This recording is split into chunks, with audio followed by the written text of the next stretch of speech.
ప్రజాబలానికి మించిన బలం ఏదీ లేదు, ఐక్యమత్యానికి మించిన బలం ఏదీ లేదు. ఎంత ఐక్యంగా మనం ఉంటే అంత బలంగా ఏదైనా కూడా మనం సాధించుకోగలుగుతాం. ఎందుకంటే మనం ప్రజాస్వామ్యంలో ఉన్నాం కాబట్టి. నేను మిమ్మల్ని కోరేది, ఎలాంటి అవాంఛనీయ సంఘటనలకి వెళ్ళొద్దు, ఎలాంటి హింసా కార్యక్రమాలకి వెళ్ళొద్దు. శాంతియుతంగా రాజ్యాంగబద్ధమైనటువంటి పద్ధతిలో అనేక రకాలైనటువంటి రూపాలు రాజ్యాంగం మనకు కల్పించింది. ఆ విధంగా మనం పోరాడి సాధించుకోవాలి. మొట్టమొదట ప్రజలందరూ ఏకమై, రైతులందరూ ఏకమై, పేదలందరూ ఏకమై ఒక్క మాట మీద ఉండి ఒక ఐకమత్యంతో ఉండి ముందుకు నడిస్తే సాధించలేనటువంటిది ఏమీ లేదు.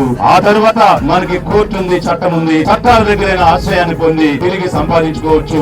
నేనుంటాను మీ వెంట, మీకు ధైర్యం ఇవ్వడానికి ఈ రోజు నేను వచ్చాను. మీతో ఉండి, మీతో కలిసి కణం తొక్కి అడుగు వేసి చేయి కలిపి మీరు లక్ష్యం చేరే వరకు మీరు చేసేటువంటి ఈ రాజ్యాంగబద్ధమైనటువంటి పోరాటంలో మీకు బలంగా, మీకు అండగా, మీకు దండగా ఉండి మీతో కలిసి నడుస్తానని చెప్పడానికి ఈ రోజు మీ ముందుకు వచ్చాను. కరేడు రైతుల ఆత్మ గౌరవమే లక్ష్యంగా కరేడు రైతన్నతో విజయన్న, అడుగడుగునా అన్నదాతకు అండగా.